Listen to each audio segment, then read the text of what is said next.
বাবা, হয়ে গেছে, এক্ষুনি আসছি।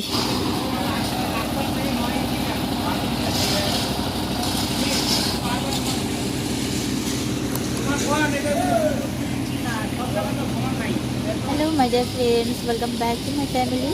আশা করি সবাই ভালো আছে, সুস্থ আছে। বন্ধুরা, গলার আওয়াজটা শুনেই বুঝতে পারছো প্রচণ্ড গলা বসে গেছে। কাশিটা দিনের বেলায় একটু কম থাকে, কিন্তু রাতের বেলায় প্রচণ্ড কাশি হয়েছে। তো সকালে বন্ধুরা 6টার সময় ঘুম পেয়ে গেছে, অ্যালার্ম দিতে হয়নি, কিন্তু এমনিতেই ঘুম পেয়ে গেছে। একটা কাজের একটা টেনশন থাকে রাতের বেলায় শোয়ার আগে, এটাই মনস্থির করে শুই যে আয়ুষের পাপা বাড়িতে থাকতে থাকতে আমি যতটুকু পারি এগিয়ে রাখবো। তো ঘুম ভাঙার পর দেখি আয়ুষ আমাকে এমনভাবে জড়িয়ে ধরে ঘুমিয়ে আছে, যদি আমি ওকে ছাড়াতে চাই তাহলে কান্না করে দেবে। আয়ুষের পাপাও ঘুমোচ্ছে, ও জেগে থাকলে তবু ওর হেফাজতে রেখে যেতে পারতাম। তারপর 7টার দিকে ওর পাপার ঘুম ভেঙে গেছে, তখন আস্তে আস্তে আয়ুষকে ওর পাপার কাছে রেখে আমি বিছানা থেকে নেমেছি। নেমে সবার আগে একটু আটা মেখে নিলাম। তারপর রান্নাঘরে যে বাসনপত্র যেগুলো রাতে ভিজিয়ে রাখি এগুলো বেশিরভাগই মেজেছি।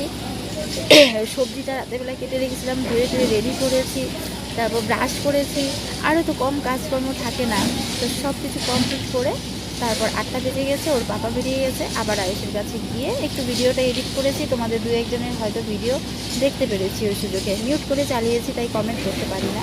তারপর 10টার দিকে ওর পাপা ফিরেছে। ওর পাপা ফেরার পর ভাবলাম যে যা কাশি করেছে, সর্দি করেছে, আমি যদি এখন স্নান না সারি তাহলে সেটা 2:30-3টে বেজে যাবে। তাড়াতাড়ি বন্ধুরা একটু কাকে স্নান করি, রান্নাঘরে গিয়ে রুটি করেছি আয়ুষের জন্য। আমি একটা রুটি খাবো, আমার জন্য একটা রুটি করেছি, আর আয়ুষের ঠাম্মি আর পাপার জন্য পরোটা টাইপের করে দিয়েছি। সবজিটা একটা উনুনে বসিয়ে দিয়েছিলাম। তাড়াহুড়ো করে বন্ধুরা কী করে যে কাজগুলো সামলেছি, টাইমলি ওকে খাবারটা করে দিয়েছি, সঙ্গে সঙ্গে দুপুরের ডালটাও হয়ে গেছিলো। তো তারপর আয়ুষের খাবার নিয়ে বিশ্বাস করবে না, একবার এসি ওপরে, ভাবলাম যে রাস্তার কাজ হচ্ছে, এগুলো দেখে দেখে ও হয়তো খাবারটা খেয়ে নেবে। কোনো কাজ হয়নি, আবার সব কিছু নিয়ে নামলাম নিচে। এভাবে ওপর নিচ করতে করতে বন্ধুরা 12টা, সোয়া 12টার সময় বোধহয় ওর খাওয়া কমপ্লিট হয়েছে। তারপর নাকে মুখে আমি একটু গুজেছি, খিদে তো পেয়ে যায়, কিন্তু খাবার তৈরি করেও বন্ধুরা খাওয়ার সুযোগ পাই না। তারপর তো ওর স্নান করানো, ওকে ঘুম পাড়ানো, তেল মাখানো, ওগুলোর ব্যাপার রয়েছে। আজকে আবার ছোটো মাছ এনেছিল, ছোটো মাছটা মামি এসে রেডি করে দিয়ে গেছিলো। তারপর শাশুড়িমা কী রান্না করেছে আমি কিচ্ছু বলতে পারবো না বন্ধুরা, কারণ ওই সময়টাতে আমি আয়ুষের স্নান ঘুম এগুলো নিয়ে ব্যস্ত ছিলাম। তো এখন রান্নাঘরটা মুছে টুছে পরিষ্কার করে আমি ভাত বসিয়ে ছাদে এসেছি। কেন বলো তো, জানোই তো, কাপড়গুলো নিতে এসেছি। আর একটু রাস্তার কাজটাও দেখে নিলাম, ভালো লাগে দেখতে। শুধু ভাবছি কবে বাড়ির সামনে রাস্তাটা হবে। সামনে এত বড় ড্রেন, ভালো লাগে না, ফুটফাট করে বেরোনোও যায় না। যদিও বেরোনোর সুযোগ পাই না, তবুও অনেক সময় আয়ুষকে নিয়ে ওই মোড় অবধি যাই, এখন আর সেটাও যেতে ইচ্ছে করে না ভাঙা রাস্তাতে।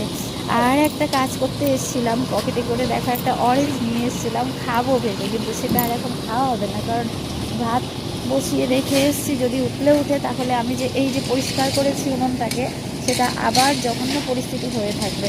তাই নিয়ে যাচ্ছি। আয়ুষের পাপা অনেক আগেই আমাকে দিয়েছিল, কিন্তু আমি না কাজ করতে করতে একদম খেতে পারি না।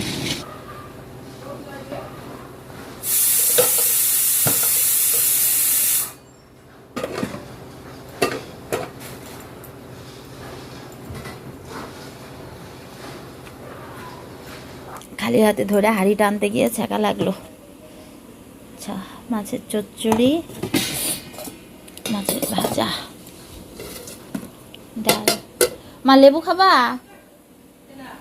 তুমি লেবু খাবা? 3:30 বাজে বন্ধুরা। আয়ুষ না ওঠেনি এখনও, ঘুমিয়েছি 2:30টার দিকে, মাত্র ঘন্টাখানেক হলো। এখন আমি পাহারা দিচ্ছি ওকে। ওঠার টাইম হয়ে এসছে, যে কোনো মুহূর্তেই উঠে পড়বে। তার মধ্যে রাস্তায় যে আওয়াজ হচ্ছে, তো আয়ুষের পাপা ঠাম্মি খেতে বসেছে। আমি ভাবলাম যে এখন ওকে পাহারাও দিই আর অরেঞ্জটাও খেয়ে নিই। অরেঞ্জ খেতে খুব ভালোবাসি, কিন্তু ওই যে তাড়াহুড়ো করে খেতে পারি না, আয়েশ করে খাওয়ার মতো টাইমও হয় না, খাবার জিনিস তাই পড়ে থাকে। এটা এসে পাপা দিয়েছে, এখন যদি না খাই না, খেয়ে এসে যদি দেখে যে খাওয়া হয়নি, তাহলে কথা শোনাবে।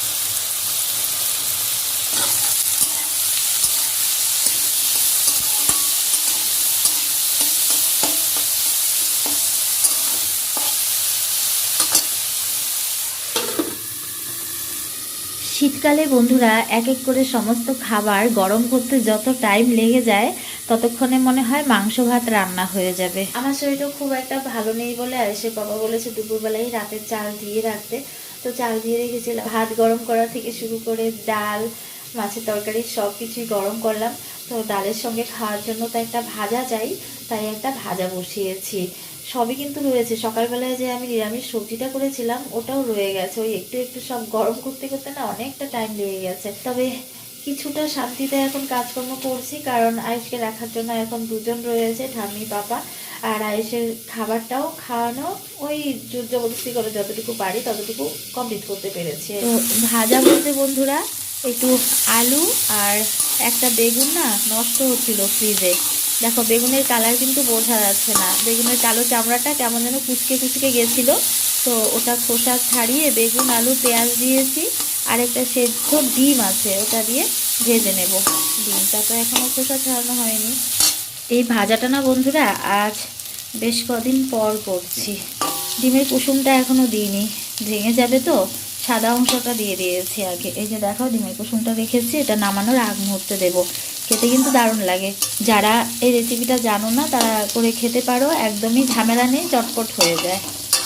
সকাল 6টা থেকে শুরু হয় বন্ধুরা, সেটা স্টপ হয় গিয়ে বোধ হয় রাত 2টো 2:30, কোনোদিন 3টেও বেজে যায় ঘুমোতে ঘুমোতে। তার আগে বিছানার সঙ্গে কোনো সংস্পর্শ হয় না। আজকে শরীরটা এতই খারাপ গেছে, আমার শরীরটা চলছিল না, মনে হচ্ছে যে অবশ হয়ে আছে। যদি একটু শুয়ে থাকতে পারতাম, যদি আজকে আইসের টেক কেয়ারের দায়িত্বটা কারোর কাছে দিতে পারতাম তাহলে হয়তো আমি শান্তি পেতাম, কিন্তু সেটার আর কপাল নেই। ছেলে আমার কারো হাতে খায় না, এমনকি আমি ছাড়া অন্য কেউ যদি ওকে জামা বা মোজা পরাতে যায় তবুও খুব কষ্টকর হয়ে ওঠে।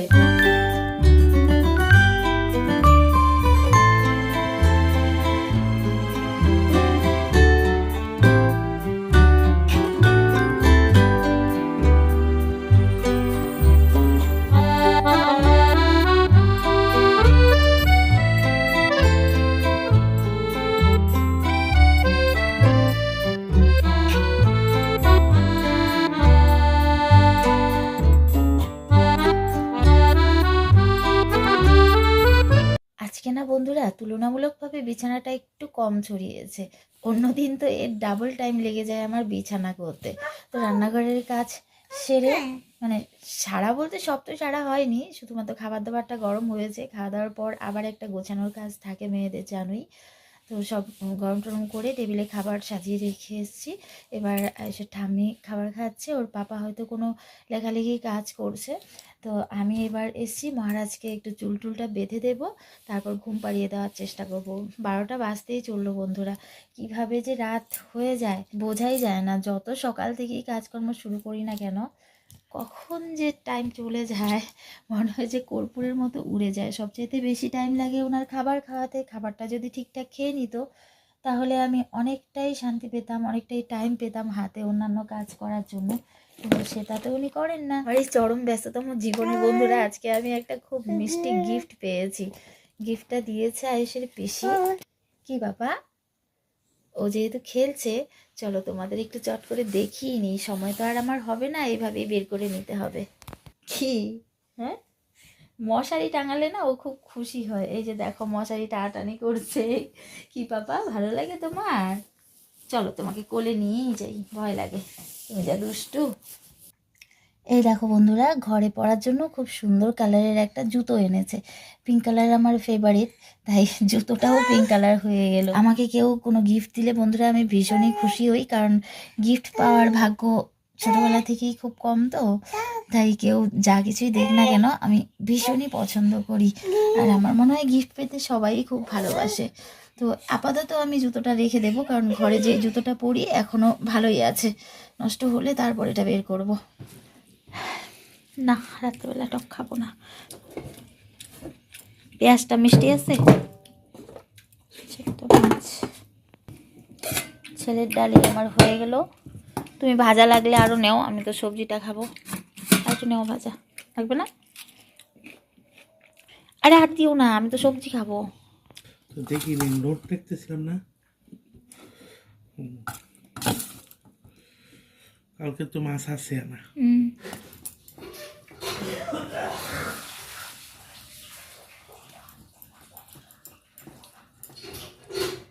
ঘড়িতে দেখো বন্ধুরা, এখন রাত প্রায় 2টো বাজে। আর এখন আমি এসেছি এঁটো বাসনপত্র সব বাইরে নিয়ে যাওয়ার জন্য। অ্যাকচুয়ালি বন্ধুরা, আয়ুষ ঘুমোচ্ছিল না বলে ও ঠাম্মির কাছে রেখে আমি রাতের খাবার খেতে চলে আসছিলাম। রাত হচ্ছিল, এত রাতে একা একা খেতে ভালো লাগে না। খেতে তো বসেছি, খাওয়া শেষ হতে না হতেই ওর কান্নাকাটি শুরু হয়ে গেছে, ঘুমের গান বেজে গেছে। তো কোনো মতে তাড়াহুড়ো করে খাবারটা খেয়ে চলে গেলাম ওকে ঘুম পাড়াতে। ওকে ঘুম পাড়িয়ে দেখি মাথা ঘুরছে একদম। তো মাথায় একটু তেল দিয়ে চুলটা আঁচড়ে এখন এলাম রান্নাঘরের কাজ কমপ্লিট করতে। এই কাজগুলো যদি আমি সেরে না রাখি, সকালে তো আরও টাইম পাবো না। তো বন্ধুরা, তোমরাই বলো আমি ক ঘন্টা ঘুমানোর সুযোগ পাই? মাথার চুল পেকে যাচ্ছে বন্ধুরা, শুধুমাত্র অঘুমা থাকার জন্য আর অযত্নের জন্য। সারাদিনে একবার শুতে যাওয়ার আগে শুধুমাত্র একটু চুলে আঁচাতে পারি, তা না হলে আর সময় হয় না। তো রান্নাঘর থেকেই শুরু করছি বন্ধুরা। সকালে যে বাসনগুলো মাজবো আমি সেগুলো ভিজিয়ে রাখি, তারপর ফ্রিজে কিছু জিনিস রাখার আছে, এগুলো রেখে টেবিল পরিষ্কার করে একদম মুছে টুছে পরিষ্কার করে তারপর শুতে যাব। তো বন্ধুরা, আমার সকাল 6টা থেকে রাত 2টো পর্যন্ত কিভাবে কাটে তোমরা নিশ্চয়ই আজ বুঝতে পেরেছো। জানি না এভাবে আর কতদিন চলবে, কবে যে আয়ুষটা বড় হবে। তো বন্ধুরা, ভিডিওটি যদি একটুও ভালো লেগে থাকে আমার এই সারাদিনের জার্নিটা, তাহলে প্লিজ আমার সারাদিনের কাজকর্মের পাশে থেকো। আবার কাল একটা নতুন ভিডিওতে দেখা হচ্ছে। সবাই ভালো থেকো, সুস্থ থেকো, tata, bye bye, good night.